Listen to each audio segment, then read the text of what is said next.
موضوع الدرس في إثبات القدرة الكاملة لله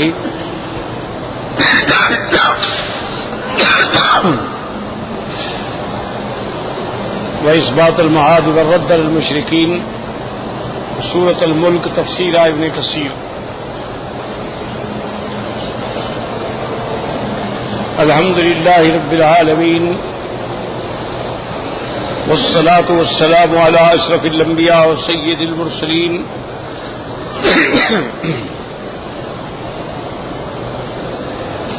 سیدنا محمد وعلى آلہ واصحابہ اجمعین.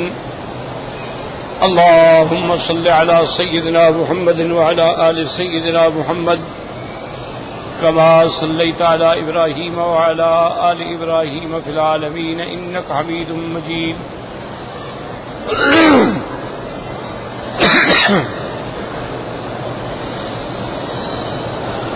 أعوذ بالله من الشيطان الرجيم. بسم الله الرحمن الرحيم.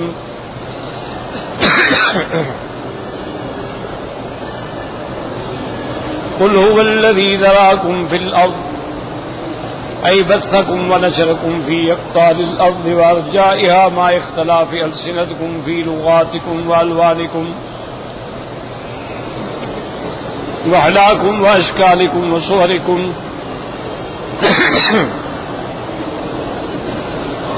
اللہ تبارک و تعالی نے ارشاد فرمایا، فرما دیں وہ ذات ہے جس نے تم کو زمین میں پھیلایا، بثکم ونشرکم فی اقطار الارض، زمین کے کناروں میں اور زمین میں تم کو پھیلایا، ما اختلاف السنتکم، تمہاری لغت بھی الگ ہے، زبانیں بھی الگ ہیں، رنگ بھی الگ ہے، حلیے بھی الگ ہیں، شکل بھی الگ ہے، صورتیں بھی الگ ہیں. یہ اس کا کمال قدرت ہے. وَإِلَيْهِ تُحْشَرُونَ أَيْ تُجْمَعُونَ بَعْدَ هَذِهِ التَّفَرُّقِ وَالشَّتَاتِ يَجْمَعُكُمْ كَمَا فَرَّقَكُمْ وَيُعِيدُكُمْ وَمَا بَدَأَكُمْ. اللہ پاک نے فرمایا اسی طرح پھر ہم قیامت کے دن تم کو جمع کریں گے، جس طرح ہم نے تم کو پوری دنیا میں پھیلایا ہے پھر تمہیں ساری دنیا سے ہم اٹھا کے جمع کریں گے اور دوبارہ لوٹائیں گے. ثم قال تعالى مخبرا للكفار المنكرين المعارضين المستبعدين وقوعه. اب اس کے بعد اللہ پاک نے ذکر فرمایا کہ کافر قیامت کے آنے کو جو ہے ناممکن سمجھتے تھے. وَيَقُولُونَ مَتَىٰ هَٰذَا الْوَعْدُ إِن كُنتُمْ صَادِقِينَ أَيْ مَتَىٰ يَقَعُ هَٰذَا الَّذِي تُخْبِرُنَا بِقَوْلِهِ مِنَ الاجتماع بعد هذا التفرق. وہ سوال کرتے تھے کہ یہ کب ہوگا قیامت کا دن کہ ہم دوبارہ اٹھائے جائیں گے اور دوبارہ جمع کیے جائیں گے.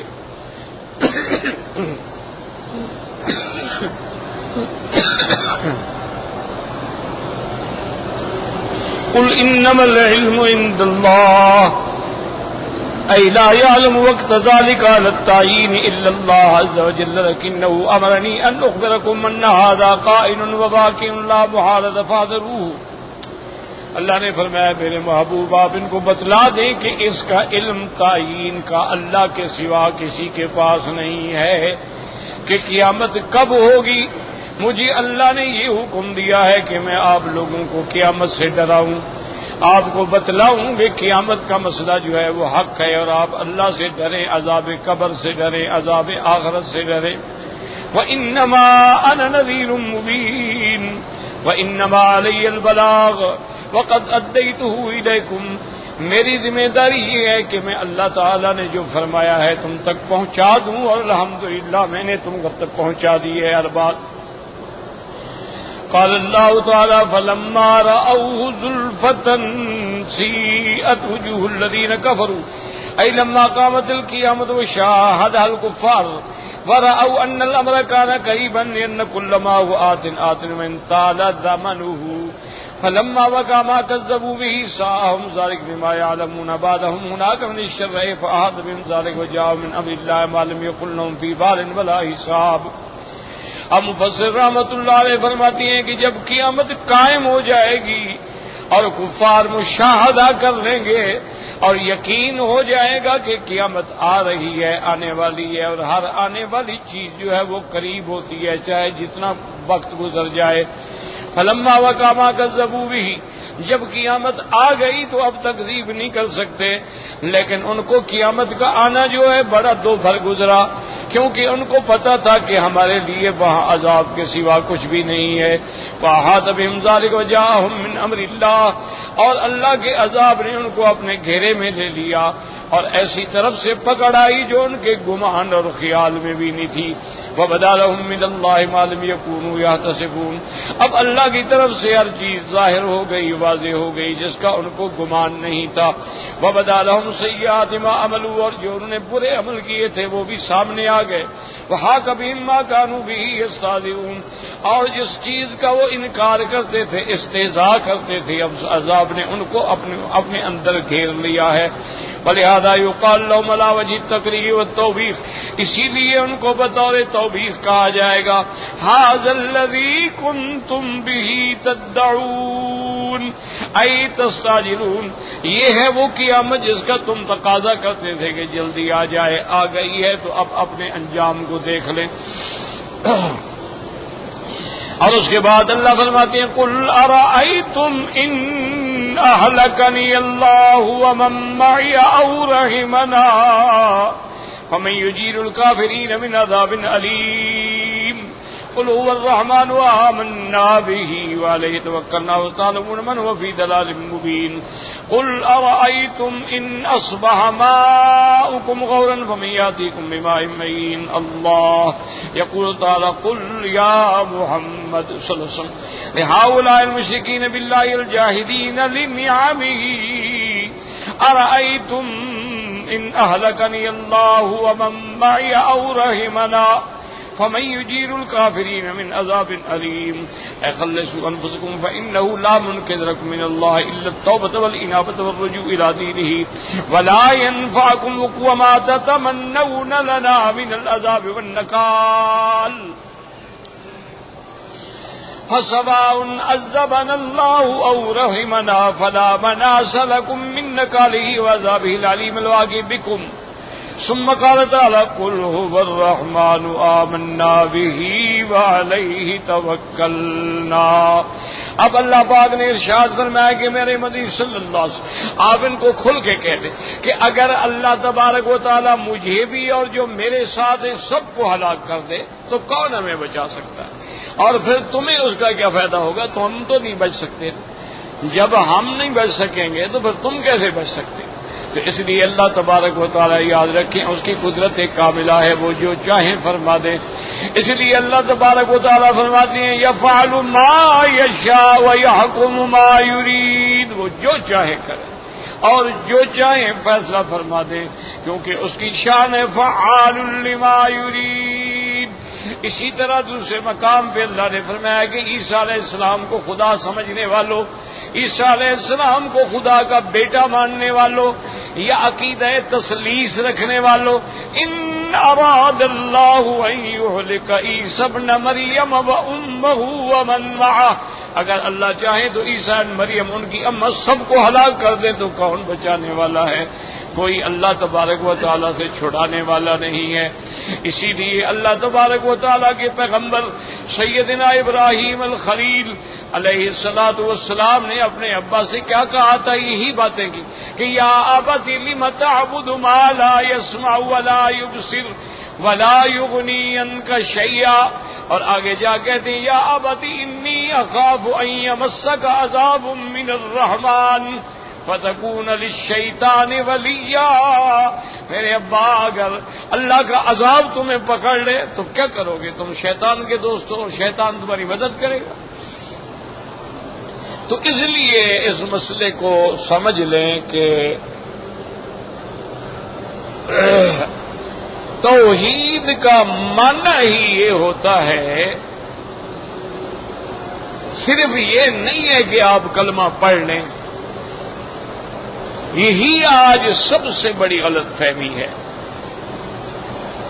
جس میں ہمارے لوگ، ہمارے بھائی، ہمارے دوست یا جہالت کی وجہ سے مبتلا ہیں یا ایک عادت چلی آ رہی ہے باپ دادے سے، ان کی وجوہات سے بیچارے پریشان ہیں۔ وہ یہ سمجھتے ہیں کہ بھی ہم نے کلمہ پڑھا ہے لا الہ الا اللہ محمد الرسول اللہ، بس بات ختم ہو گئی، ہم مسلمان ہیں۔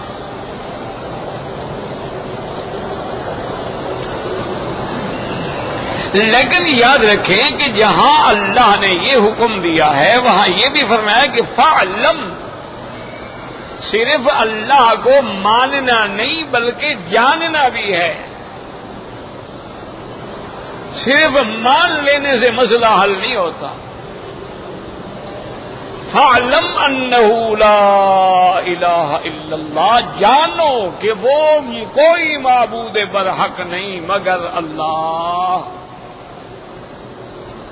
تو جب تک آدمی اس مسئلہ توحید کو جانتا نہیں ہے تو صرف زبانی کلامی کلمے پڑھنے سے کیا ہو جائے گا؟ اچھا، اسی طرح یہ بھی یاد رکھیں، لوگ یہ سمجھتے ہیں ہم نے کلمہ پڑھ لیا بات ختم ہو گئی، لیکن نہیں، جہاں جہاں قرآن میں ایمان کا لفظ ہے وہاں آگے ساتھ حکم ہے کہ عمل تمہارے اچھے ہو۔ ان الذین آمنوا وعملوا الصالحات، اسی طرح اللہ نے فرمایا کہ والعصر ان الانسان لفی خسر الا الذین آمنوا وتواصوا بالحق وتواصوا بالصبر۔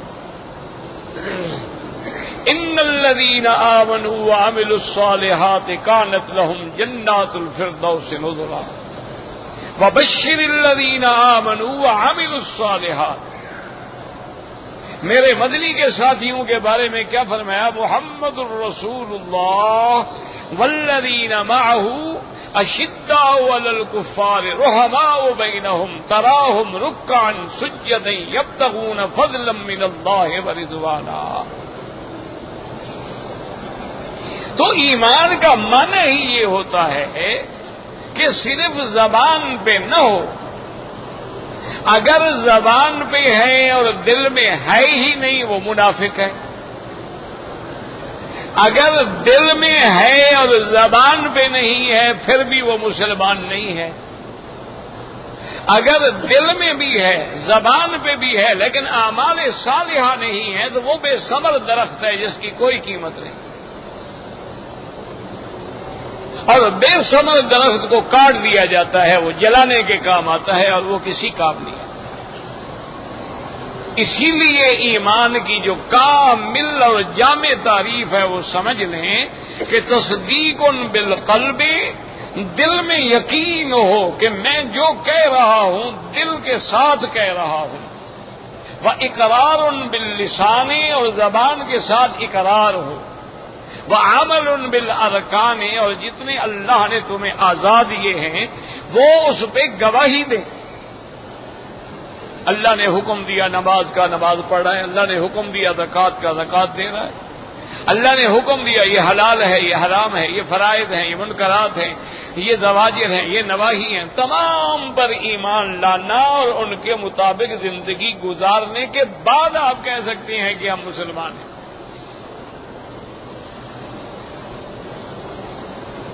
اسی طرح یہ بھی یاد رکھیں کہ جو سب سے بڑی غلط فہمی ہے وہ یہ ہے، لوگ سمجھتے ہیں کہ مشرک تو بھائی ابو جہل تھا، فلانا تھا، فلانا تھا، وہ بتوں کو پوجتے تھے، ہم تو اللہ کی عبادت کرتے ہیں۔ مشرک کا معنی یہ نہیں ہوتا کہ وہ خدا کو نہیں مانتا، مشرک کا معنی یہ ہے خدا کو بھی مانتا ہے اور اس کے ساتھ شریک بھی بناتا ہے۔ اگر مانتا نہ ہو تو دہریہ ہے، پھر شرک کرنے کا کیا مانا؟ وہ تو منکر ہے، خدا ہے ہی نہیں۔ اور وہ جو شریک بناتا ہے، اب وہ شریک مثال کے تو جی وہ تو بتوں کی پوجا کرتے تھے، کس نے آپ کو کہا ہے کہ مکے والے بتوں کی پوجا کرتے تھے؟ پاگل ہو گئے تھے، ان کا دماغ خراب ہو گیا تھا کہ مٹی کے بت بنائے اور ان کو خدا بنا دیا۔ ان کے دماغ خراب ہو گئے تھے کہ خود دیوی دیوتا بنائے اور اس کے آگے سجدہ ریز ہو گئے۔ اصل بات یاد رکھو کہ یہ جتنی صورتیں تھیں، حبل تھا، لات تھا، منات تھا، عزا تھا، اساف تھا، نائلہ تھا، یا حضرت نوح علیہ السلام کے زمانے میں جو ود تھا، سوا تھا، یا غوثہ تھا، یا اوکا تھا، نصرہ تھا، یہ بت تھے. اصل کیا تھے؟ یہ اللہ کے اولیاء اللہ تھے، اللہ کے مقبول بندے تھے. جب وہ فوت ہو گئے تو ان کی شکلیں بنائی گئی.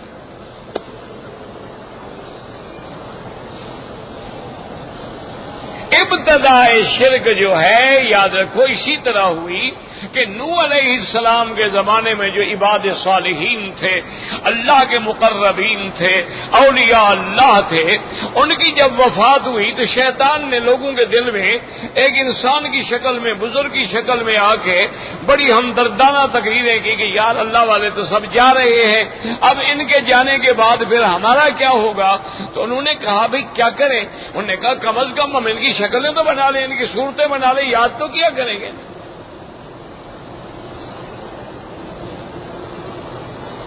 تو انہوں نے کہا کہ بھائی تقریر تو تمہاری بہت اچھی ہے لیکن ہم تو نہیں جانتے. اس نے کہا ٹھیک ہے میں بنوا دیتا ہوں. تو شیطان نے ان کو ان بزرگوں کی تصویریں بنا کے دی، ان کے بت بنا کے دیے. یاد رکھو کہ اگر انہوں نے تانبے کو پوجنا ہوتا یا سونے کو پوجنا ہوتا تو ایک ڈھیر سونے کا سامنے رکھ لیتے، مٹی کو پوجنا ہوتا تو جا کے کسی ٹیلے کو پوجنا شروع کر دیتے. یہ شکلیں کیوں بنائی گئیں کہ یہ سر ہے، یہ ہاتھ ہیں، یہ ٹانگیں ہیں؟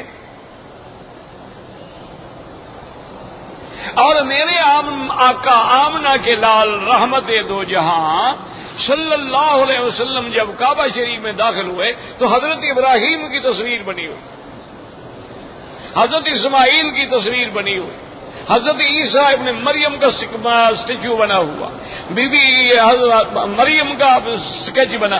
تو حضور پاک غصے میں آئے اور اپنی لاٹھی سے سب کو توڑا اور فرمایا قاتلہم اللہ، اللہ ان پہ لعنت کرے، انہوں نے اللہ کے انبیاء کو بھی نہیں بخشا، ان کی بھی شکلیں بنا کے باتیں شروع کر دی.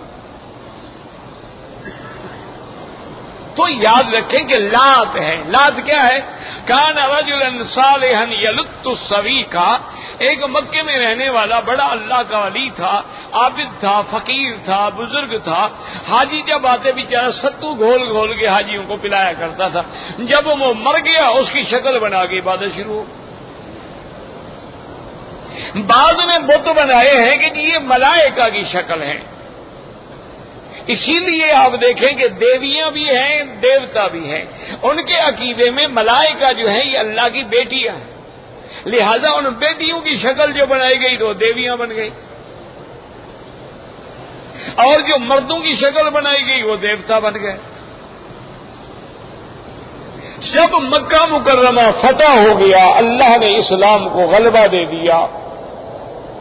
پورا تقریباً عرب کا علاقہ جو تھا، جدہ ہے، رابق ہے، جحفہ ہے، عصفان ہے، قدید ہے، طائف ہے، حنین ہے، سارا فتح ہو گیا. حضور پاک نے حضرت خالد ابن الولید کو بلایا. آپ نے فرمایا کہ خالد آپ ایسا کرو کہ مکے اور جدے کے راستے میں ایک بہت بڑا مندر بنا ہوا ہے ان کا، جس کا جو ان کا الہ تھا، خدا تھا عزا، اس کو جا کے ختم کرو. حضرت خالد بن الولید رضی اللہ تعالی عنہ نے ساتھیوں کو ساتھ لیا. مکے اور طائف کے راستے میں ان کا وہ استھان تھا، وہ مندر تھا، وہ عبادت گاہ تھی. وہاں جا کے انہوں نے وہ سارے بت شت بھی توڑ ڈالے، اور وہاں جو کھجوریں تھیں، جو درخت تھے، ان کو بھی جلا ڈالا، اور دیواریں بھی منہدم کر دیں. وہ سارے نشانات مٹا دیے. حضور کی خدمت میں آیا. حضور نے فرمایا ما فعلت یا خالد، کیا کیا تو نے؟ اس نے کہا یا رسول اللہ میں نے مندر ختم کر دیا، درخت بھی جلا دیے ہیں اور بت بھی توڑ ڈالا. نے فرمایا کچھ نہیں کیا تم نے عزا کو تو ختم ہی نہیں کیا، عزا تو ابھی ہے. وہ حضرت خالد حیران ہو گئے. انہوں نے کہا یا رسول اللہ عزا وہاں تو کچھ بھی نہیں تھا. آپ نے فرمایا واپس جاؤ. اب حضرت خالد ولید فرماتے ہیں میں واپس گیا تو میں نے کیا دیکھا؟ امرأۃ سائر الراس، ایک عورت ہے بڑی بد شکل ہے، بڑی خوفناک ہے، اور بالوں میں مٹی پڑی ہوئی ہے، اور وہ رو رو کے فریاد کر رہی ہے کہ یا عزا یا عزا یا عزا، تیرے برباد کرنے والے آ گئے ہیں، تو ان کو برباد کر، تو ان کو ہلاک کر دے، تو ان کو تباہ کر دے. حضرت خالد نے جا کے تلوار کا وار کیا، گردن اڑا دی. اور اس کے بعد پھر واپس آئے. حضور نے فرمایا ہاں کیا کیا؟ انہوں نے کہا یا رسول اللہ آپ نے فرمایا کہ ہی تو وہ عزا تھا ان کا جو خدا بنا ہوا تھا. تو مسئلے کو سمجھیں. کبھی یہ ہوتا ہے کہ شیطان تصرف کرتا ہے. وہ تصرف یہ کرتا ہے مثلا آپ نے جا کر ایک قبر پہ ڈیرا لگا دیا، جیسے آج کل ہمارے مسلمان 9 راتہ بیٹھتے ہیں. یہ 9 راتہ بجائے کہ یہ خدا کی عبادت کا مقابلہ ہے کہ تیرے اعتکاف کے بھی تو 9 دن یا 10 دن ہوتے ہیں نا رمضان میں، ہم قبر پر اعتکاف کریں. تو وہاں جب بیٹھتا ہے اور رات دن جناب تصور میں بیٹھا ہے، شیخ کا تصور ہے، تو ابلیس لعین ایسا ملعون ہے، ایسا خبیث ہے کہ وہ بالکل خفیہ طریقے سے جبکہ اس کو نظر ہی نہیں آتا تو اس کو آواز دیتا ہے کہ جاؤ مرید میں نے تیری مشکل حل کر دی. اب اس کو لاکھ مولوی مکی تقریر کرے، وہ کہتا ہے جی میں نے خود آواز سنی ہے، مجھے پکار کے میرے شیخ نے کہا ہے کہ جاؤ میں نے تمہاری مشکل حل کر دی ہے، اور پھر وہ مشکل میری حل بھی ہو گئی. تو میرا معنی یہ ہے کہ بہرحال یہ بزرگ جو چاہیں زندگی میں بھی اور زندگی کے بعد بھی جو چاہیں کر دیں. اسی طرح انہوں نے کتابوں میں لکھا ہے، ایک بہت بڑے یہاں بھی بزرگ گزرے، وہ تو اللہ والے تھے، اللہ ان کی قبروں پہ کروڑوں رحمتیں فرمائے. ان کے ایک مرید نے لکھا ہے کہ میں حضرت کے عرس پہ جا رہا تھا اور راستے میں قافلے جا رہے تھے، میں بھی ایک قافلے کے ساتھ تھا. اتفاق سے قافلے میں ایک نوجوان حسین جمیل خوبصورت لڑکی تھی. اتفاق سے میری نظر پڑی اور میں تو دل ہار گیا، میں تو عاشق ہو گیا. اب میں نہیں جانتا وہ قبیلے والے کون ہیں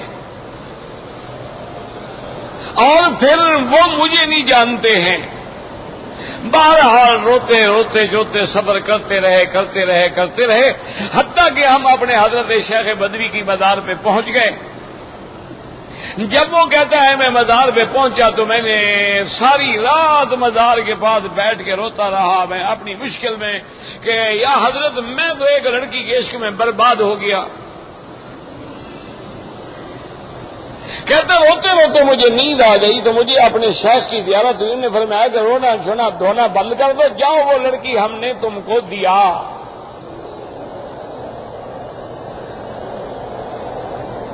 اب وہ کہتا ہے میں حیران ہو گیا، نیند کھل گئی میری. بھائی مجھے کیسے دیا؟ کہتے تھوڑی دیر گزری وہی لڑکی اور اس کا باپ آئے مزار پہ کھڑے ہوئے، انہوں نے کہا کہ حضرت یہ لڑکی ہم نے آپ کے مل کیا ہے، جس کو چاہے دے دیں. ساری کارروائی جو ہے وہ ابلیس کر رہا ہے. حضرت نہ اللہ والوں کو کوئی پتہ ہے اور نہ کسی اور کو پتہ. اسی لیے اللہ نے قرآن میں فرما دیا قُل لَّا يَعْلَمُ مَن فِي السَّمَاوَاتِ وَالْأَرْضِ الْغَيْبَ إِلَّا اللَّهُ. اللہ نے فرمایا میرے محبوب اعلان کر دو کوئی نہیں جانتا آسمانوں میں اور زمینوں میں علم غیب مگر اللہ. وَمَا يَشْعُرُونَ أَيَّانَ يُبْعَثُونَ.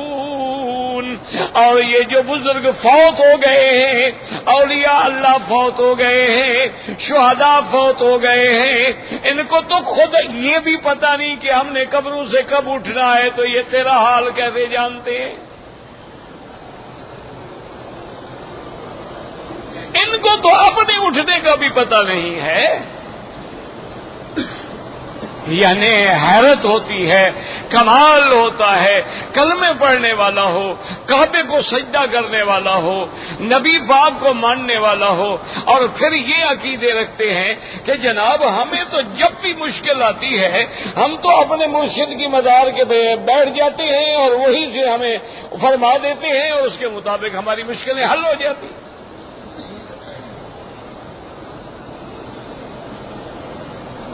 خدا کے بندو اللہ سے کچھ ڈرا بھی کرو، ایمان سے کہیں سرکار دو عالم کی وفات کے بعد اور سیدہ عائشہ رضی اللہ تعالی عنہا کے زمانے میں، سیدنا علی رضی اللہ تعالی عنہ کے زمانے میں آپ خود اندازہ فرمائیں کہ حضرت علی سے کوئی زیادہ قریب ہے میرے مدنی محمد مصطفیٰ کے، کہ حضور پاک نے جب مدینہ منورہ میں مہاجر و انصار کو بھائی بھائی بنایا، سب بھائی بن گئے، حضرت علی بچ گئے، تو حضرت علی نے عرض کیا کہ یا رسول اللہ آخیت بین المہاجرین والانصار، سب کو آپ نے بھائی بھائی بنا دیا ہے، میرا تو آپ نے بھائی نہیں بنایا۔ آپ نے فرمایا انت اخی وانا اخوک یا علی، تم میرے بھائی میں تیرا بھائی، اس سے بڑی کوئی بات ہے؟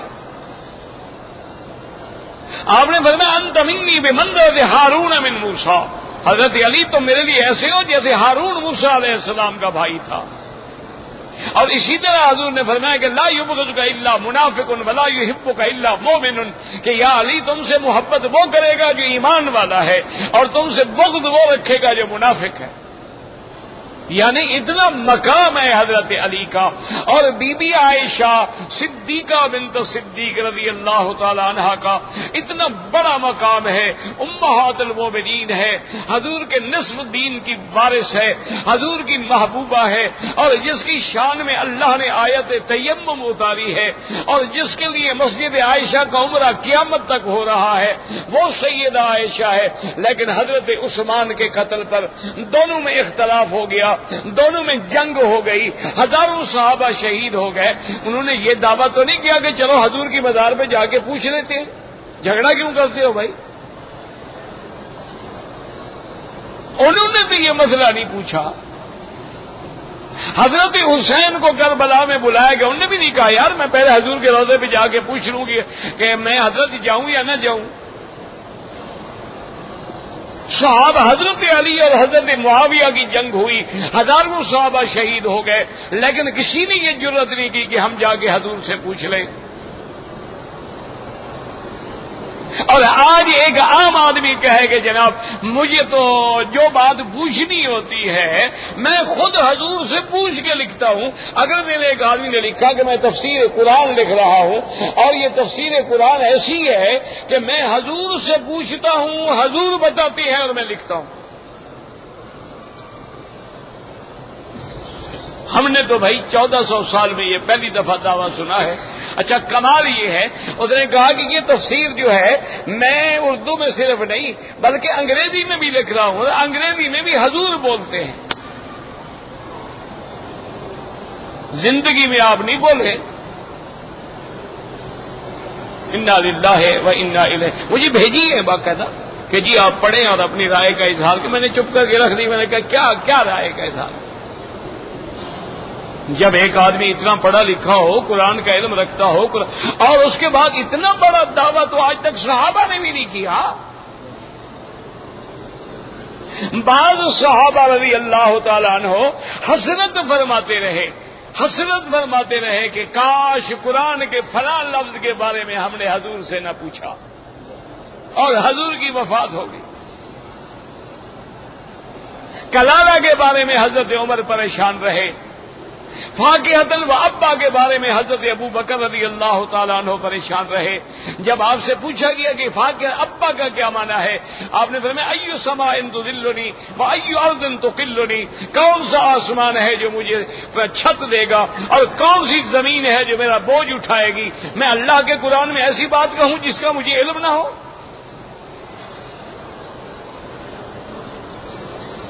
تو یہ ساری مصیبت ہے میرے عزیز۔ مشکل یہ ہے کہ ہم اسی دھوکے میں پڑے ہوئے ہیں کہ جی وہ بتوں کو پوجتے ہیں، وہ بھی بتوں کو نہیں پوجتے تھے، وہ بھی اللہ والوں کی شکلوں کو پوجتے تھے، اور ہم آج بھی اللہ والوں کی مزاروں کو پوجتے ہیں۔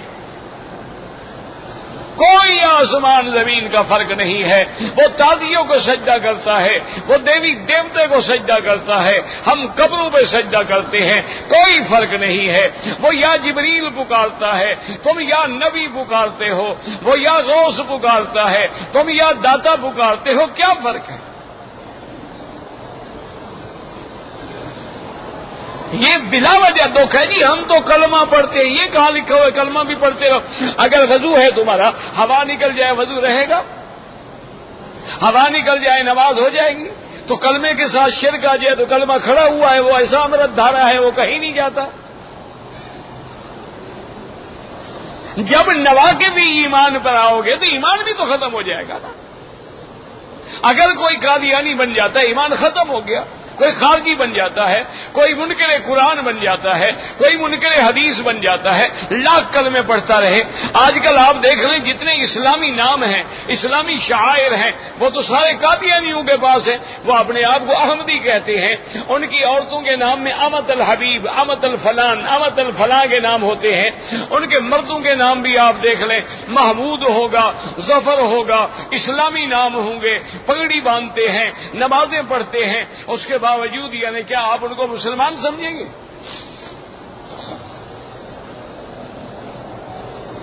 یہاں مکہ شریف کا واقعہ ہے، حضرت چنیوٹی رحمت اللہ علیہ ولی منظور صاحب، اللہ ان کی قبر پہ کروڑ رحمتیں فرمائے، وہ ختم نبوت کا دیوانہ تھا، ختم نبوت کا عاشق تھا، اور اس مسئلے میں وہ جنون کی حد پہ پہنچے ہوئے تھے۔ میرے پاس آئے کہ ایک قادیانی ہے جس کو میں جانتا ہوں کہ وہ قادیانی ہے اور ربوے کا ملازم ہے اور 100% قادیانی، کہ مکہ شریف میں پھر رہا ہے، میں کیا کروں؟ میں نے سب مولویوں سے کہا ہے، سب بزرگوں سے کہا ہے، کوئی میری مدد نہیں کرتا، تو حل کیا کیا جائے؟ میں نے کہا مولوی صاحب یہ تو بڑا آسان مسئلہ ہے، تو ہم بلوچوں سے پوچھا کرو، تم مولویوں سے کیوں پوچھتے ہو؟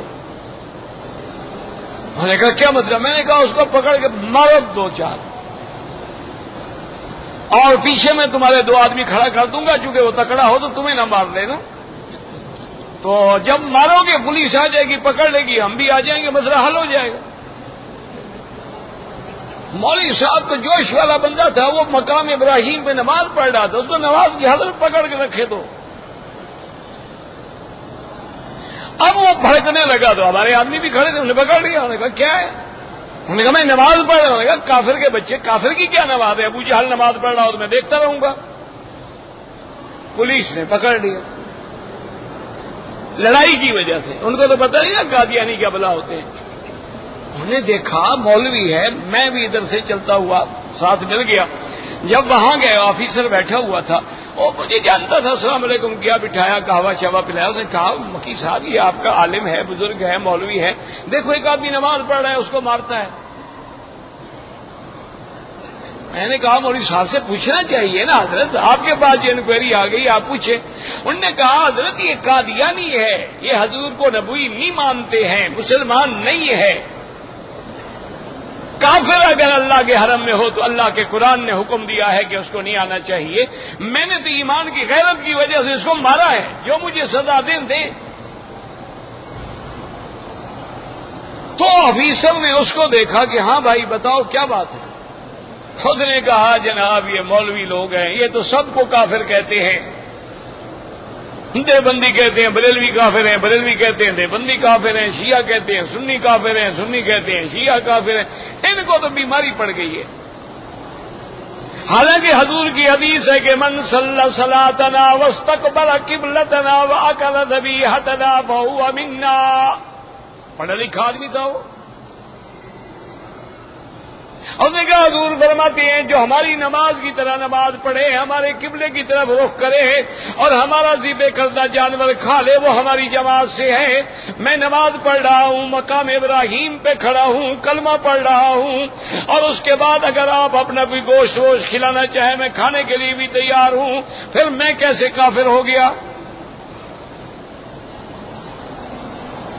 حضور نے فرمایا من قال لا الہ الا اللہ دخل الجنہ، میں تم سب کے سامنے کلمہ پڑھتا ہوں لا الہ الا اللہ محمد الرسول اللہ، میں کیسے کافر ہو گیا؟ اب جناب وہ افسر بھی پریشان ہو گیا، اس نے کہا مکی صاحب یہ کیا مسئلہ ہے؟ وہ کلمہ پڑھ رہا ہے، حدیثیں پڑھ رہا ہے، اور تمہارا مولوی کہتا ہے کافر ہے۔ میں نے کہا حضرت آپ نہیں جانتے۔ اس نے کہا آفیسر صاحب اس کو تقریریں اور حدیثیں نہ پوچھو، اس سے یہ پوچھو کہ تم یہ بتاؤ مرزا غلام احمد قادیانی کے بارے میں تمہارا کیا عقیدہ ہے؟ باقی کتابیں نہ پڑھو، کتابیں سب پڑھتے ہیں، ہر باطل کے بعد بھی دلائل ہوتے ہیں۔ شیعہ بھی قرآن پڑھتا ہے، خوارج بھی قرآن پڑھتے ہیں، بریلوی بھی قرآن پڑھتے ہیں، تو سارے دلائل ہیں، سب کے بعد دلائل ہیں۔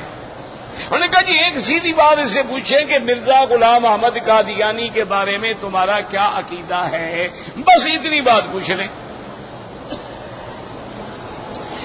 اب وہ تو ربے کا خاص آدمی تھا، اگر وہ کہتا کہ بھی مرزا نبی نہیں ہے تو مولوی صاحب کہتے لکھ دو، وہ تو اس کے لیے موت تھی۔ اس نے کہا جی وہ بہرحال نبی تھا۔ اب جناب افسر نے کہا مکی صاحب مسئلہ سمجھ آ گیا ہمیں، اب آپ بھی فارغ، مولوی صاحب بھی فارغ، یہ جانے اور میں جانوں، میں اس کی نبوت کا مسئلہ حل کروں گا رات انشاءاللہ۔ اس نے سب سے پہلے تو اسے کہا قرآن اتار کے ادھر رکھو، کافر کے بچے تم نے قرآن کو ہاتھ کیوں لگایا؟ تم مرزا کو نبی مانتے ہو؟ اب مسئلہ جا کے حل ہوا نا میرے عزیز۔ ایسے تو ہر آدمی قرآن پڑھ رہا ہے، ایاک نعبد و ایاک نستعین، اور شام کو کھڑا ہے قبر پہ، ادھر کہہ رہا ہے اہدنا الصراط المستقیم، اور ادھر ماشاءاللہ 11ویں شریف اور عرس شریف اور 40ویں شریف اور عید میلاد النبی شریف اور سارے یہ صراط مستقیم ہے، یہی نبی پاک لائے تھے۔ اگر یہی مسئلہ تھا، میں اللہ کے کعبے میں قسم کھا کے کہتا ہوں، اگر یہ مسئلے تھے مکے والے کبھی میرے مدنی کی مخالفت نہ کرتے۔ اگر حضور فرماتے کہ بابا دیکھو عرس کیا کرو، ہم عرس کریں گے تم نہیں کرتے ہو، نہ کرو، ہم 11ویں کھایا کریں گے تم نہ کھاؤ، ہم میلاد منایا کریں گے تم نہ مناؤ، ہم 40واں کھائیں، کون لڑتا تھا؟ جھگڑا تو اس بات پہ ہوا تھا کہ جب میرے مدنی نے ان سے پوچھا تھا کہ میں نے تمہارے اندر زندگی گزاری ہے، حل جربتمونی صادقا او کاذبا، کیا تم مجھے سچا جانتے ہو کہ جھوٹا جانتے ہو؟ انہوں نے کہا ما جربنا علیک الا صادقا، یا رسول اللہ آپ سچے ہیں، آپ کو ہم نے ہمیشہ سچا پایا ہے۔ آپ نے فرمایا سچا مانتے ہو؟ قولوا لا الہ الا اللہ تفلحوا، پھر تمام معبودان باطلہ کو چھوڑ کے ایک خدا کے آگے جھک جاؤ۔ اچھا، انہوں نے کہا اسی لیے ہمیں بلایا ہے کہ ہم سارے خدا چھوڑ دیں، باپ دادے کا دین چھوڑ دیں، آباء و اجداد کا طریقہ چھوڑ دیں۔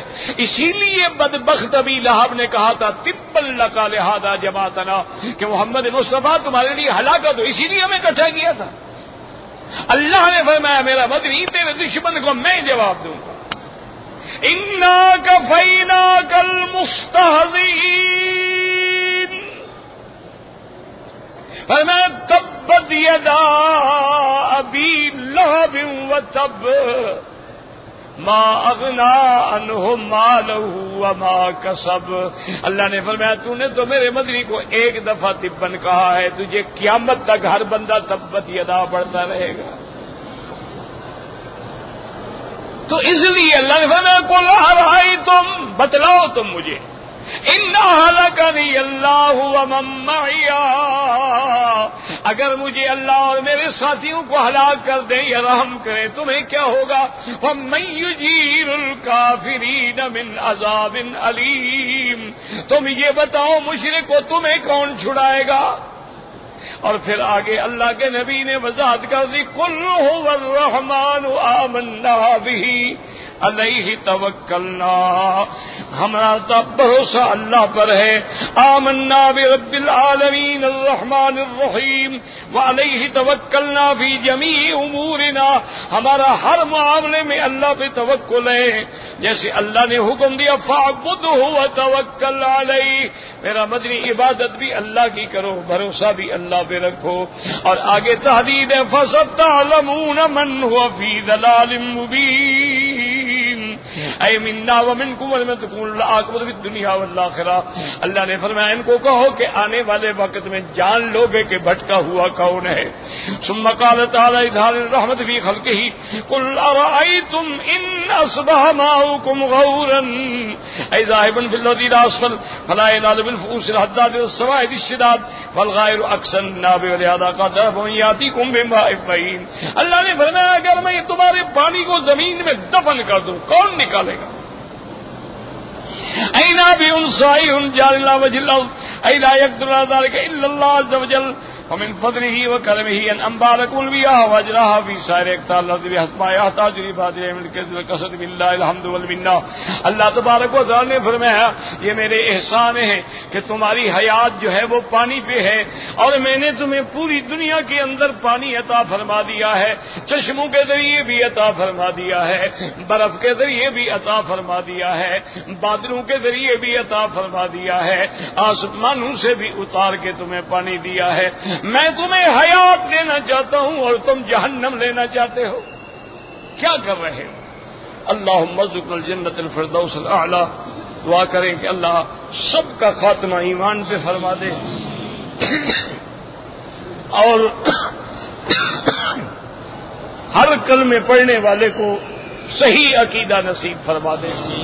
مکے میں آئے ہو، مدینے میں آئے ہو، 2 رکعت نماز پڑھ کے جب بھی موقع ملے یہ ایک دعا کرنے کہ یا اللہ تو نے اپنا گھر دکھایا ہے تو اب سیدھا رستہ بھی دکھلا دے. بس ہماری ہدایت کے فیصلے فرما دے اور اللہ بیماروں کو شفا عطا فرما دے. اور اس عزیز کے لیے بھی جب یاد آئے دعا کیا کرو کہ اللہ مجھے بھی شفا عطا فرمائے. بڑی تکلیف سے آپ کو پتا ہے کہ میں کیسے درس دیتا ہوں، لیکن چونکہ آپ احباب تشریف لاتے ہیں اس لیے میں پھر آپ کی دعا سے لگا رہتا ہوں. بس کہتے ہیں جی کہ میں نے ایک کتاب میں پڑھا تھا کہ امام ابو حنیفہ رحمت اللہ علیہ نے اللہ کا دیدار خواب میں کیا ہے. تو خواب میں تو منع نہیں ہے نا، خواب تو آپ کوئی بھی دیکھ سکتے ہیں. یہ ہے کہ دنیا میں اللہ کو کوئی نہیں دیکھ سکتا. موسیٰ علیہ السلام نے کہا تھا رب ارنی انظر الیک قال لن ترانی. اللہ نے فرمایا موسیٰ تم نہیں دیکھ سکتے، اور اس کے بعد اگر دیکھنا چاہتے ہو تو چلو ہم تھوڑی سی تجلی اپنی ڈالتے ہیں. فلما تجلی ربہ للجبل جعلہ دکا وخر موسیٰ صعقا. صرف بعض صحابہ کی یہ رائے مبارک ہے کہ حضور پاک نے اپنے رب کو دیکھا ہے، باقی کسی نبی نے، ولی نے، ملک نے خدا کو نہیں دیکھا. اور بی بی عائشہ بھی نہیں مانتی تھی، وہ فرماتی تھی کہ نہیں لا تدرکہ الابصار، اللہ کو کوئی نہیں دیکھ سکتا. لیکن صحابہ فرماتے ہیں اور علماء فرماتے ہیں کہ زمین پہ رہتے ہوئے اللہ کو کوئی نہیں دیکھ سکتا، لیکن حضور کو تو اللہ نے معراج والی رات زیارت کرائی ہے. وہ تو مسئلہ ہی آسمانوں کا ہے، وہ زمین کا تو مسئلہ ہی نہیں ہے. تو اس لیے بہرحال ایک ہے خواب، خواب ہوتے ہیں. اور اللہ عالم یہ کتاب کی روایت بھی کتنی صحیح ہے. کہتے جی کہ قبر پکی کرنا گناہ ہے، اگر تھوڑی سی کر دے تو تھوڑا سا گناہ ہے.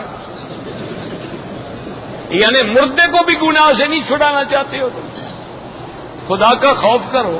اچھا قبر پکی کرنے سے کیا ہو جائے گا؟ فرشتے اندر نہیں جائیں گے، سیمنٹ لگا دو گے. وہ تو رحم میں بھی پہنچ جاتے ہیں والدہ کے. والذی یصورکم فی الارحام کیف یشاء.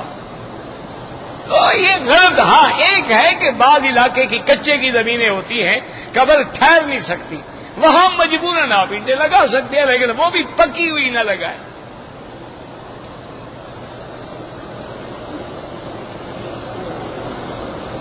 حضور پاک نے ساری زندگی پتہ نہیں ننگا سر کبھی نہیں پڑھی ہے. ننگا سر نماز کتنی بار نہیں، ساری زندگی میں ایک بار بھی حضور نے ننگے سر نماز نہیں پڑھی ماں سوا احرام کے.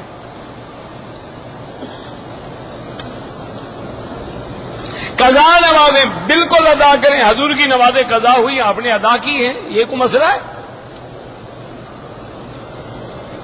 حضور پر آگ حرام تھی، بالکل حضور پہ دیکھنے والوں پر بھی آگ حرام ہے. لا تمس النار من رآنی ومن رآ من رآنی. حضور نے فرمایا جس نے مجھے ایمان سے دیکھا ہے اس کو آگ چھو کے بھی نہیں گزرے گی. بابا بس لے سمجھا کرو، اس کا معنی ہے جہنم کی آگ. اب دنیا کی آگ میں اگر نبی کا ہاتھ جل جائے تو یہ تو کوئی مسئلہ نہیں. آپ کے دندان شہید نہیں ہوئے، آپ کا زخم نہیں لگا، آپ کا خون مبارک نہیں نکلا. کئی انبیاء کو آرے کے ساتھ نہیں ٹکڑے ٹکڑے کیا گیا.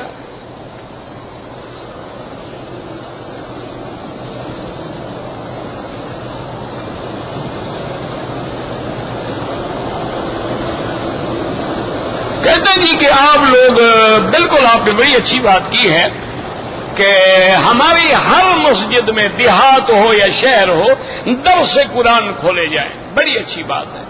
میں بھی درخواست کرتا ہوں جن کو اللہ توفیق دے آدھے گھنٹے کے لیے درس قرآن ہو جائے روز. اور حالات دیکھیں کہ لوگ آپ کے مغرب کے بعد آ سکتے ہیں, عشاء کے بعد آ سکتے ہیں, فجر کے بعد آ سکتے ہیں. ایک عالم کو ذمہ داری دے دی آدھے گھنٹے سے زیادہ نہ لگائے تاکہ لوگ اداس اور پریشان نہ ہو جائیں.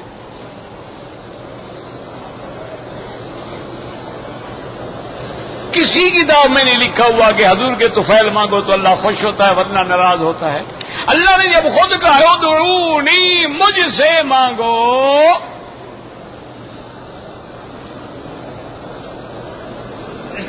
جو حضرات قرآن کے منکر ہیں یا سیدہ عائشہ کی عصمت کے منکر ہیں یا صحبت ابی بکر کے منکر ہیں وہ کافر ہیں.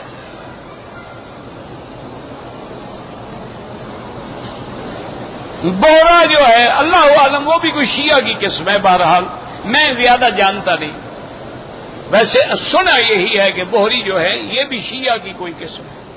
شش امامی ہیں اللہ عالم.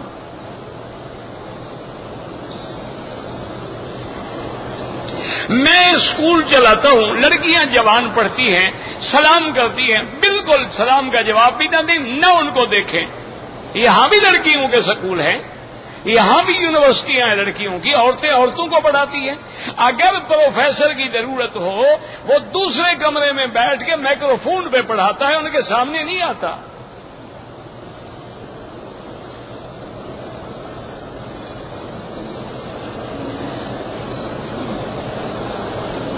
نماز کے اندر نظر سجدے کی جگہ پر ہو. سوتیلی ماں کا درجہ بھی وہی ہے جو اپنی ماں کا ہے, وہ بھی تو اب تیرے باپ کی بیوی ہے.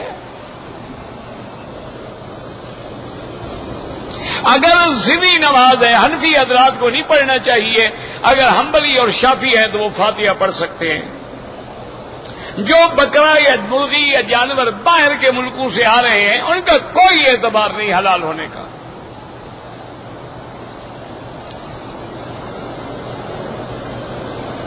کہتے ہیں کہ 11ویں شریف حلال ہے. لوگ کہتے ہیں کہ چلو اگر حرام بھی ہو تو بسم اللہ پڑھنے سے تو حلال ہو جائے گی نا, تو اگر خنزیر پہ بسم اللہ پڑھ کے کھا لو حلال ہو جائے گا. عجیب بات ہے, حرام حرام ہوتا ہے اللہ کے بندے, یہ کیا بات ہے؟ حلال حلال ہے, حرام حرام ہے. الحلال بین والحرام بین وبینہما امور مشتبہات. حضور نے فرمایا حلال بھی واضح ہے, وما اہل بہ لغیر اللہ, جس چیز کی نسبت غیر اللہ کی طرف ہو جائے وہ حرام ہے. یہ مرغیاں جو باہر سے آتی ہیں میرا بھائی کوئی اعتبار نہیں ہے. کیوں, کوئی مر تو نہیں جاؤ گے نا مرغی کے بغیر. یہاں کی مقامی بھی تو ملتی ہے, وہ لے لیں, یا سبزی پہ چند دن گزارا کر رہے.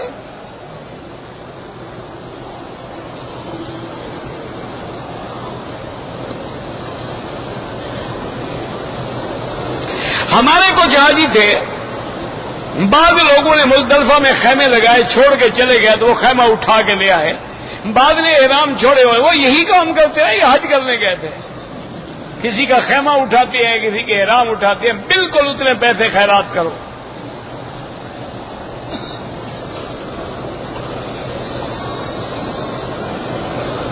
عورت کو عمرے کے لیے بلایا تھا, عمرہ کر کے چلا گیا, کوئی بات نہیں, کوئی حج فرض نہیں ہوتا.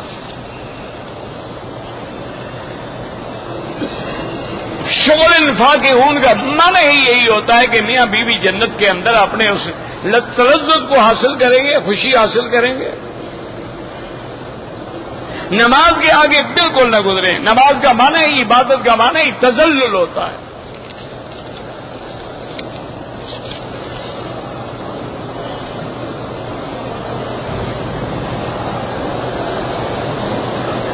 بہرحال میں احرام میں تھی, ایک مچھر آگے بیٹھا, میں نے مار دیا. میں ڈر گئی تھی کہ ڈینگی والا مچھر نہ ہو, ڈینگی والا ہو یا وینگی والا ہو, مچھر مارنے سے کچھ نہیں ہوتا. احرام میں ہر موذی کی. ایک آدمی نے حضرت عبداللہ ابن عمر سے پوچھا اسی حرم میں، وہ آیا، اس نے کہا حضرت میں نے احرام باندھا ہوا تھا، ایک مچھر آگے بیٹھا تو میں نے ایسے جو مارا، مچھر بھی مر گیا، خون بھی لگ گیا. آپ نے فرمایا پہلے یہ بتاؤ کہ تم ہو کون؟ انہوں نے کہا یہ انا من اہل الکوفہ تھے، میں کوفے کے علاقے سے آیا ہوں. آپ نے شاگرد سے کہا اس کو کان سے پکڑ کے حرم کے باہر نکال لو. حضرت حسین کا خون پی گئے ہیں ظالم، اور مچھر کا خون پوچھنے آئے ہیں.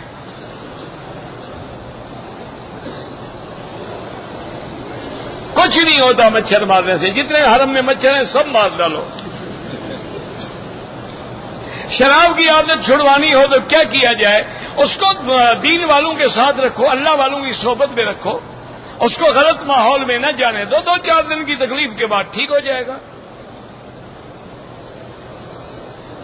4 سال کا بچہ صحیح لفظ ادا نہیں کر سکتا، زمزم پلاؤ اسی نیت سے. ماں جائیداد کی تقسیم کی وجہ سے بھائی کے ساتھ ناراض ہے، جو شریعت کا حق ہے وہ ملنا چاہیے، کوئی ناراض ہو کوئی راضی ہو.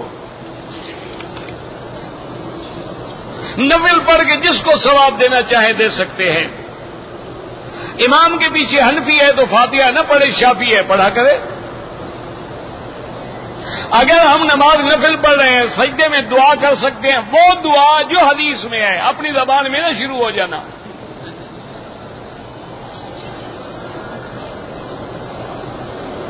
ایک ہندو ہے تجارت کے لیے آتا ہے، بالکل آئے، کھانا کھلائیں، پانی پلائیں، کوئی بات نہیں. ابو سفیان کافر تھے تو حضور کی بیوی نے پوچھا کہ میرا باپ آیا ہے مشرک ہے. آپ نے فرمایا اکرمی ابا کے، اب آپ کی خدمت کرو، کھانا کھلاؤ، سب کچھ کرو، تمہارا باپ ہے کافر ہے تو کیا ہو گیا؟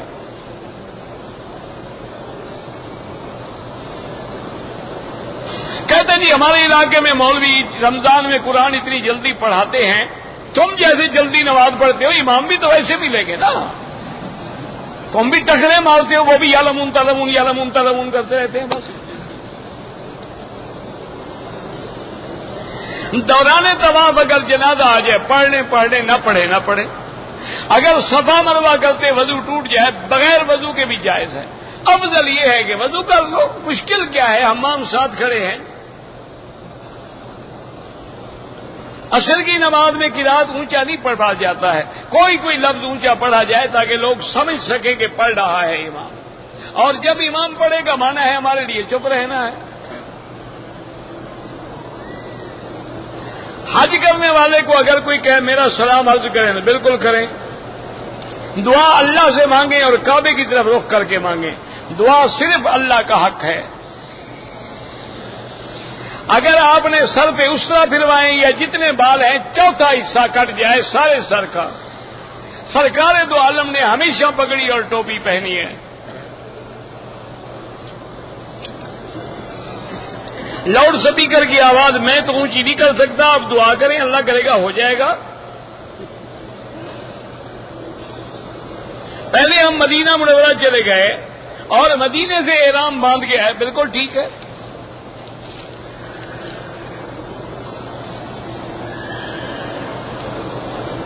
داڑھی کے بالوں پہ رنگ لگا سکتے ہیں، کالا نہ لگائیں اور جو مرضی آئے لگائیں. طواف میں مرد عورتیں اکٹھے ہوتی ہیں، بچنے کی کوشش کریں، باقی دلوں کو اللہ جانتا ہے. کہتے کہ شیعہ کہتے رہتے ہیں یا ابا جعفر اشفع لنا، تو ان کا اپنے عقیدے ہیں، وہ جانے، ان کا کام جانے. 4 ائمہ برحق ہیں اور اللہ ان پہ کروڑوں رحمتیں فرمائے. ربنا تقبل منا انك انت السميع العليم وتب علينا انك انت التواب الرحيم.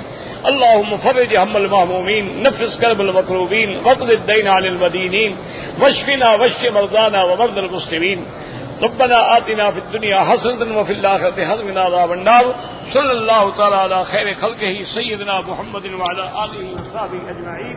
اللهم صل على سيدنا محمد وعلى آل سيدنا محمد.